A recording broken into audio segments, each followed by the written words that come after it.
Hi everyone! Today I'm gonna talk about Brave browser. This title is requested by one of my best friends, Grace, when I simply answered her question why I'm using Brave browser, and she suggested to make this video. So thank you, Grace, for such a great idea. It's always a pleasure listening to you. A heads up is this has nothing to do with the Guide to Start Coding playlist, and it will be part of another playlist in the channel. So keep in mind that Guide to Start Coding playlist video number 5 will be definitely about HTML. Now let's do this. Why I'm using Brave browser? Reason number 1, Brendan Ike.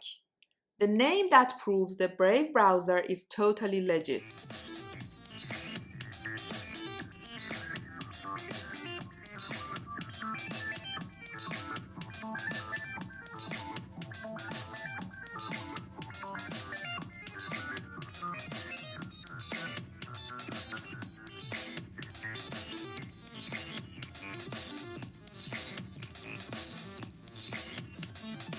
I was hired at Netscape in April 1995.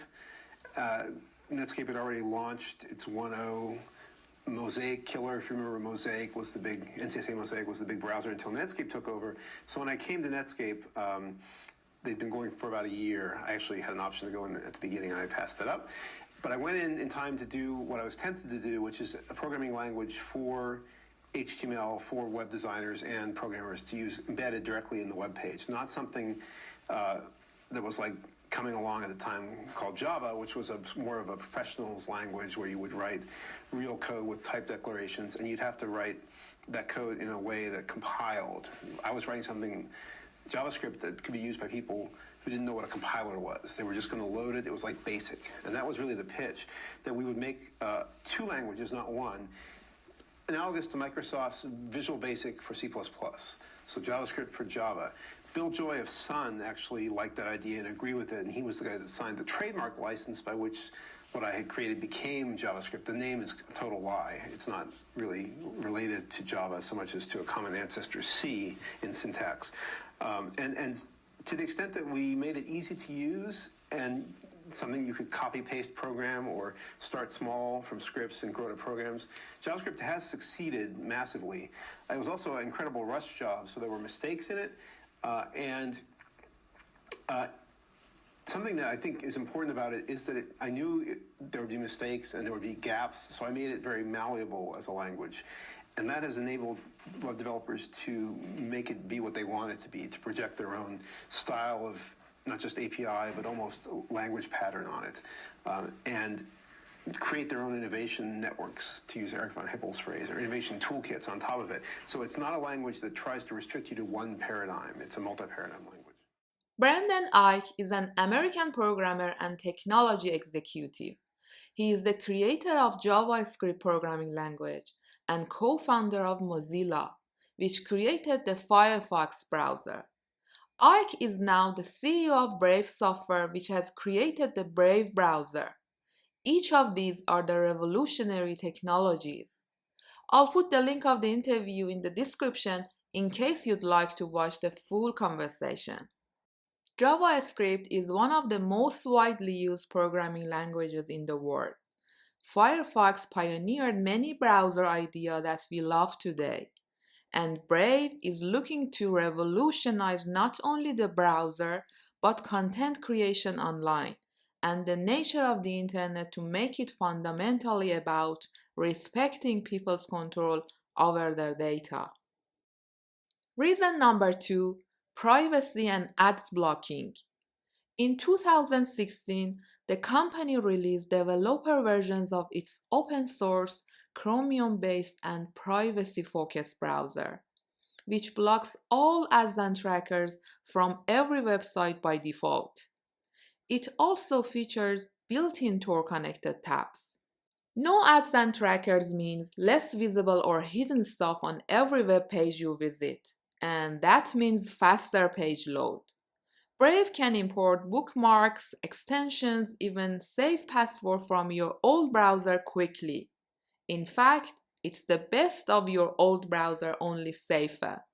Reason number 3, basic attention token. At Brave Software, I co-created the Basic Attention Token, a cryptocurrency designed for use in the Brave browser. You can earn tokens just for browsing and use them for almost anything. Collect it like frequent flyer points and exchange for cash value gift cards. Use it to tip websites and content creators. Store and swap like any other crypto asset in your crypto wallet.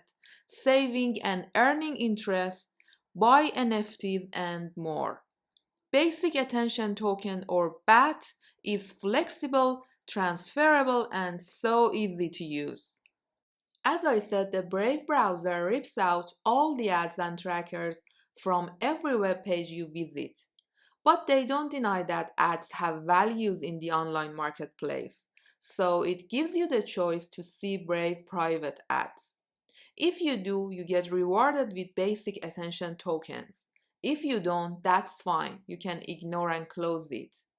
I like this idea and I reckon that's actually forward thinking.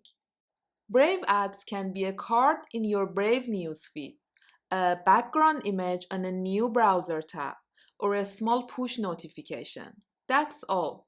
On the other hand, Brave users can directly support websites and creators with one-time tips or automated contributions of BAT. You can download the Brave browser from the link down below in the description. After installing, you'll be able to import the bookmarks, extensions, save passwords, and history from your old browser. If you're gonna add new extension, it will bring you into the Chrome Web Store. You need to choose extension from hamburger menu on top right, then select Brave Web Store. I have not used all of them, but for the ones I installed, it works like a charm. As a Brave user, I did select Google as my search engine, and when I open a new tab, Google search engine is in my address bar.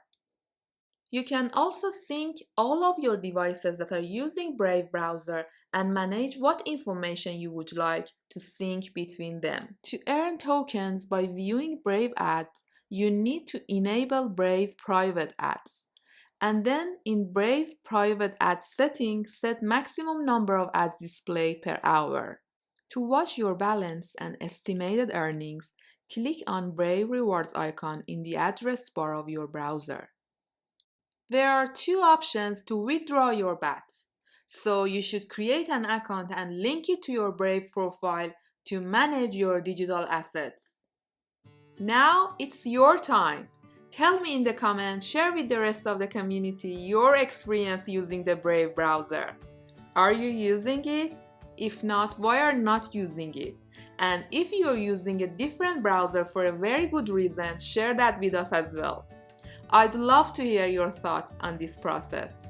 And if you enjoyed this video, give it a thumbs up, give it a like, give it a share, it would be highly appreciated. And if you have not yet subscribed to the Smartister channel, please hit that subscribe button. Thank you so much for watching. I'll see you soon.